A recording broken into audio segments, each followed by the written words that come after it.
So this is it, the title deciding race in the Volkswagen Jetta TDI Cup Series.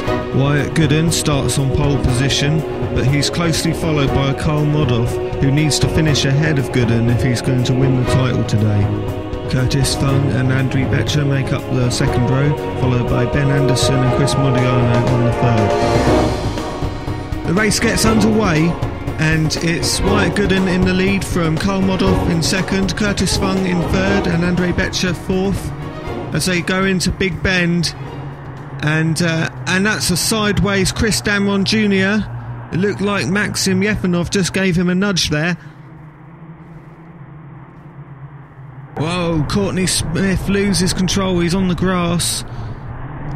Well, he rejoins the track, but he's right down in 16th place.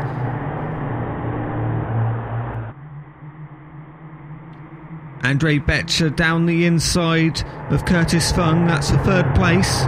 And Ben Anderson looking to make a move past both of them. He's alongside Andrej Becher, and Ben Anderson still alongside, and there's a little bit of contact there. And Chris Modiano behind them has just got down the inside of Curtis Fung, so there's battles for third, fifth, and looks like for seventh place as well. And as they complete the first lap, I would tell you the positions, but they're changing as I speak. Chris Modiano under real threat there from Chris Damron Jr. as they go into Big Bend.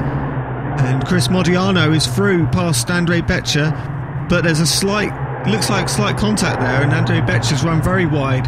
In fact, he's being hung out to dry. 3 cars go past him.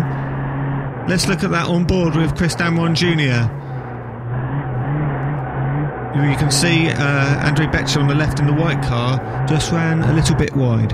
And for anyone who's stumbled across this video who's not an iRacing member, all you need to race really is a PC within 2 or 3 years old, an internet connection and a steering wheel, and you can get involved too. And Curtis Fung looking very close to the back of Chris Damron Jr., and he gets alongside as they go towards the diving turn. This is a very narrow, difficult corner. Can he take the outside line and stay on the track? Damron Jr. manages to keep it alongside, and he's done a brilliant job, but I think Curtis Fung will take the line into turn 1, and he makes it stick by the looks of it. Yeah. And another look at the start, and it's a clean getaway from everyone, and except at the back. Watch the blue car in the middle there, Maxim Yefanov, just tagging the back end of Chris Damron Jr. But these cars very robust, and a bit of contact here and there doesn't really affect their handling too badly, and it all adds to the fun.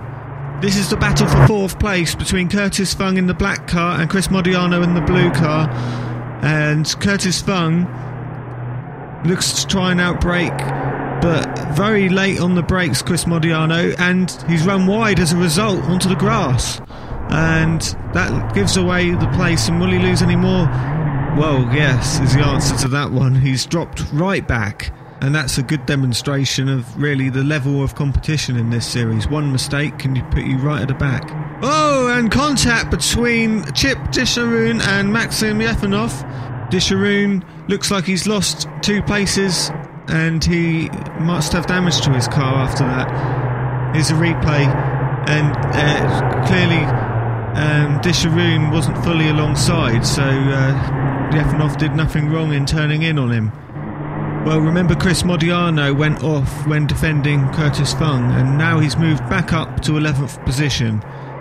And these Volkswagen Jetta TDIs make for some fantastic racing, some of the best that we've seen in iRacing. And I think that's because they're front wheel drive, not too powerful, anyone can jump in and drive. Karl Modov just doesn't seem to be able to respond with the same incredible pace we've seen from Wyatt Gooden this week at Lime Rock. And we had Andre Gomez earlier on in the season looking like the favourite for the championship, but since then he's fallen by the wayside, and it's emerged head to head. And what's this? Chip Disharoon hits the back of Johan Arlebrink, spins him round. Well, Johan was just minding his own business there, and Chip Disharoon perhaps just a bit frustrated, gave him a nudge, but the first racing stewards won't be too happy with that one. And here's Ben Anderson in third place and doing a respectable job, having started 5th on the grid. And this is the best battle on the track at the moment. You've got this train of cars led by Chris Damron Jr. in the pink car and Corey Fergus in the green car, having a look down the inside, and also behind them Chris Modiano down the inside of Daniel Torre. And they're side by side round the exit of Big Bend, going towards the left-hander, and Daniel Torre takes the line. He's defended his position well, and Chris Modiano will have to be patient. Oh, and he's stuck his nose in anyway, and there's contact and more contact, and Chip Disharoon is now back into play.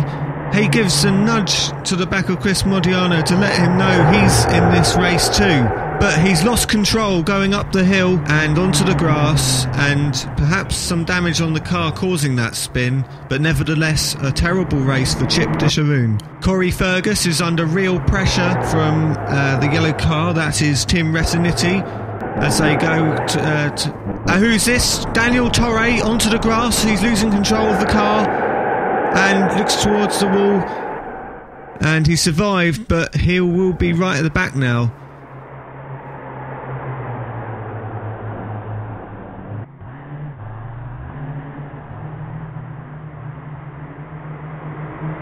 So Maxim Yefanov and Johan Arlenbrink exit the pit lane right in front of this battle, and this is allowing, wow, great control from Chris Damron Jr. Wow, he's sliding that back end all over the shop, and he's down the inside trying to take back the place that he's just lost to Corey Fergus, but also trying to defend Tim Retiniti, who's right on his tail now. And he's making a move on a part where you can't really overtake, and he's hit him, and he does really well to control that one, does Chris Damron Jr. Fantastic car control. And let's look at a replay. Yeah, a bit of blatant contact there, and it was only minor contact, but it was enough at that speed to require all of Chris Damron Jr.'s car control skills to recover.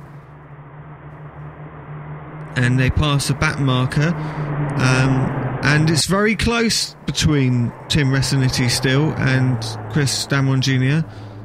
We watch Wyatt Gooden, who, look at the gap, you can't even see anyone behind him. Karl Modoff just didn't have the pace here today to match Wyatt Gooden, and although they've been very close all season, I think Wyatt Gooden deserves this championship, having been the faster man today.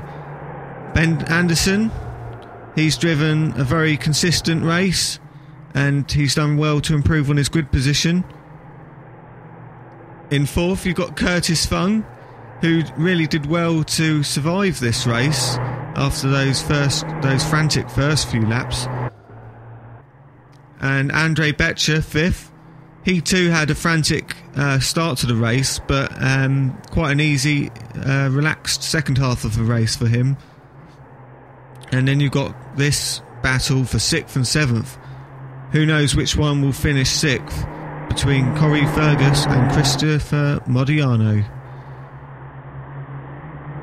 And then you've got this battle obviously behind, which we've been watching recently. And who is that? Tim Retiniti spins. What a shame for him, so close to the end of the race. So the final results: Wyatt Gooden crossed the line in 1st place, followed by Karl Modoff 6 seconds behind, Ben Anderson 3rd, Curtis Fung came 4th, Andrei Betcher 5th, Corey Fergus 6th, Chris Modiano 7th, Chris Damron Jr. 8th, and in the championship just 7 points separated Wyatt Gooden from Karl Modoff in one of the closest seasons we've seen in iRacing yet.